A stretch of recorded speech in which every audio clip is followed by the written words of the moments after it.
Hey team, I am May. And before we start, a quick note. Erica is taking a weekend cooking class she has been trying to take for a year, so she has asked me to run the show today. In January 2024, Duolingo confirmed it had cut a significant portion of its contractor workforce. The CEO publicly cited AI as the reason, not revenue pressure or restructuring. This was not a cost-cutting layoff dressed up in AI language.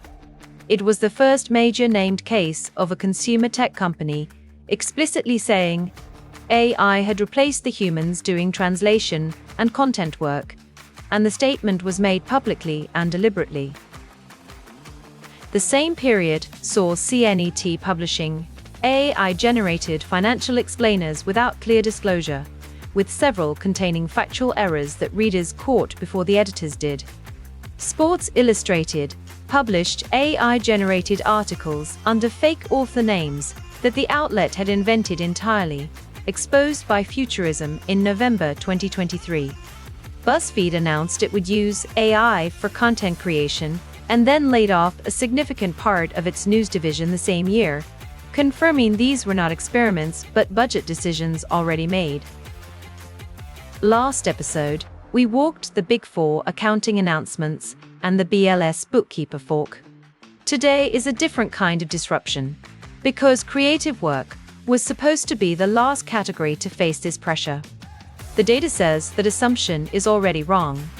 By the end, you will know the BLS numbers for writers, what AI cannot do in creative work, and the specific roles growing because of the AI shift. Let me introduce the team real quick. Grace here. The preparatory move is the most undervalued category. Tobias here. Why does this exist? That is always my first question. Nova here. Distributions, ratios, and the stories hiding in them. Arjun here.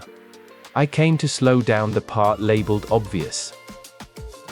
Love this mix of perspectives, and I am ready to dig into what we came here for. Grace here. Short-form copy was the first category to feel the shift. Product description generators, A/B test, Active Directory variant creators, and email sequence builders are already embedded into the marketing platforms that companies were already paying for. The copywriter who billed hourly for these tasks is now competing with a button inside Klaviyo or HubSpot. Tobias here. Long-form drafts are the second category. An AI can produce a 2,000-word SEO article in under 30 seconds, structurally coherent, keyword-targeted, formatted for web. The output is not original or distinctive, but for commodity informational content that just needs to exist and rank. Many publishers have decided that is good enough. Nova here. The scale economics are what changed the budget math. A brand running paid search campaigns used to pay a copywriter to write 3 or 4 Active Directory variants per week, while a generative AI tool now produces 100 variants in the same time for a fraction of the cost.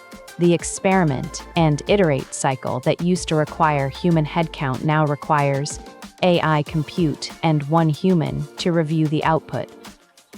The Duolingo case is specifically about content localization at scale, translating educational content into dozens of languages and adapting it to cultural context for each market, used to require a network of human translators and cultural reviewers. Large language models trained on multilingual data now handle the first pass for most language pairs at a cost per word that makes human-first localization uneconomic for high-volume tasks. And the contractors who did that work were not replaced by cheaper humans, but by infrastructure that runs continuously at near zero marginal cost. Tobias, the marketing budget shift is the clearest signal.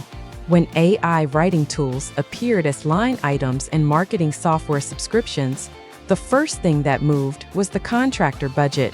Agencies and brands cut freelance copy spend and reallocated it toward AI tool subscriptions and one editor to clean up the output. Brand voice consistency is the first practical wall. and AI can match the tone of a single document you give it as a reference. Maintaining that voice accurately across a multi-year campaign, as the brand evolves and the competitive landscape shifts, requires a human content strategist who understands the brand from the inside.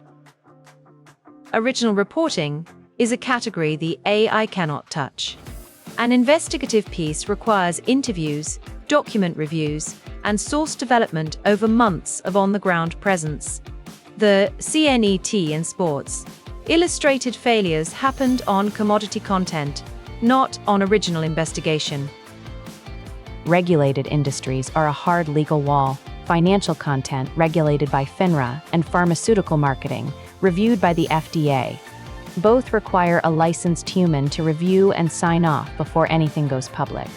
I can produce the first draft, but the liability for what goes out still lands on a human compliance officer or a licensed professional.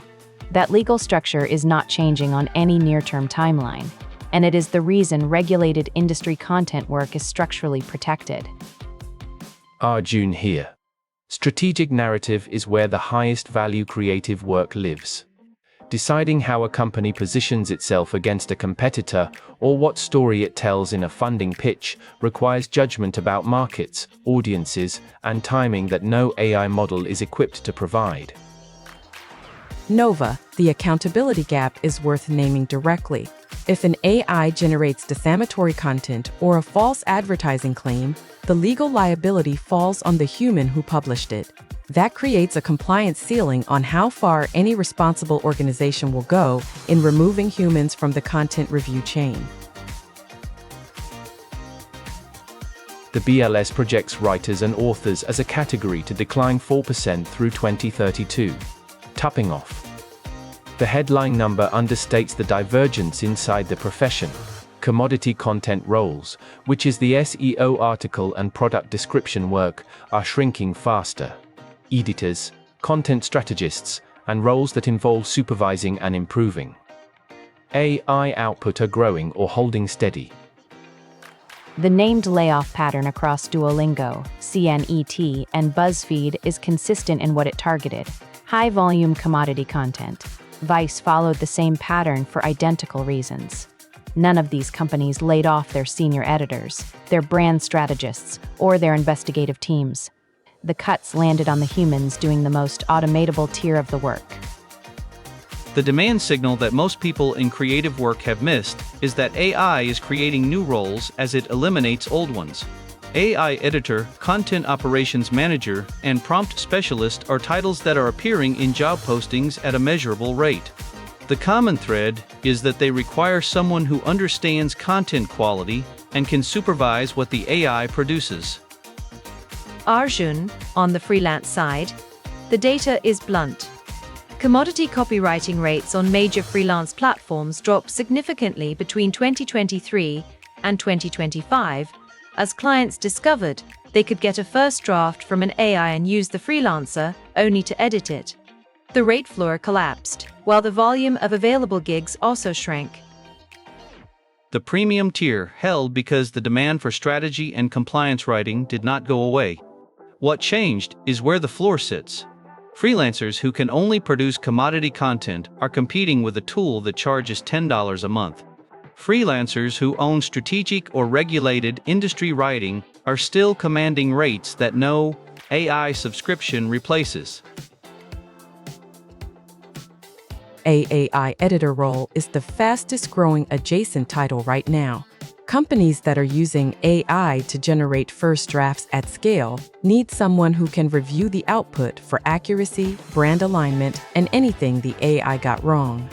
The job title is new, but the core skill is old, knowing what good writing looks like and being able to fix it when it is not. Content strategy is the most direct upgrade path for a working copywriter. The shift is from writing individual pieces to owning the brand narrative and the competitive positioning behind all the pieces. That work requires knowing the market, the customer, and the brand deeply enough to make decisions the AI cannot make on its own. Content operations is a third track that is growing inside every company that has deployed AI writing tools. Someone has to manage the pipeline, which tools run, which tasks, how the AI/B testing system is configured, and what the quality threshold is before AI output goes live.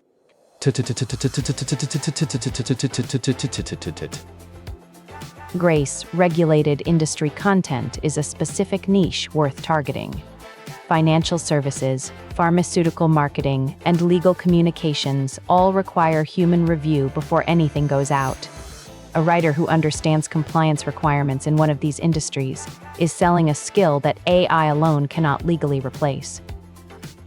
For anyone who wants help mapping a path in their specific market, Career One Stop at careerownstop.org has free state-by-state career counselors who can pull local data on content and marketing job openings and point you toward employer-sponsored training programs. They can also tell you which employers in your metro are actively hiring for AI editor and content operations roles right now. The phone number is 1-8778-725627. Drop in the comments. Are you currently in copywriting or content marketing, and have you started using AI writing tools in your workflow? Knowing how far along people actually are helps everyone watching this series. If you take one thing from this video, commodity content is the tier that AI replaced. Strategy and voice held. Compliance review and editorial judgment are what remained. The move is from producing content to owning the system that produces it. Today's core takeaway: the creative disruption is real, it is named, and it landed first on the commodity tier. Duolingo and CNET were the first named cases to go public about it. BuzzFeed and Sports Illustrated confirmed the pattern was not isolated. The BLS numbers say 4% decline for writers as a category by 2032, but the divergence inside that category is much sharper than that headline suggests. 3 years from now, you will thank yourself for moving towards strategy and editorial judgment today, while your current role still gives you the domain knowledge that makes you better at both. The content expertise you built over years is your edge in every AI-adjacent role above commodity writing, and the only move that wastes it is doing nothing with it. Next episode: how AI is reshaping graphic design and visual creative work, and what the named layoffs in that category actually looked like. Watch the next video if you are in a visual creative role, or you know someone who is, and want to understand which part of the work AI is already doing today. Prastic. If this series is useful to you, subscribe and pass it along to someone who works in one of the jobs we are covering.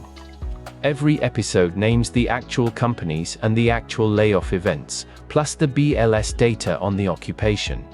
That is the kind of information worth sharing with a coworker who is asking the same question you are and not finding straight answers. See you next time. Don't forget to like. The unexpected analogy is usually the most useful one. They take care. Erica just sent a text. She says 2 educators messaged her personally about the episode within the hour. She is going to share the comments on Monday. May, signing off.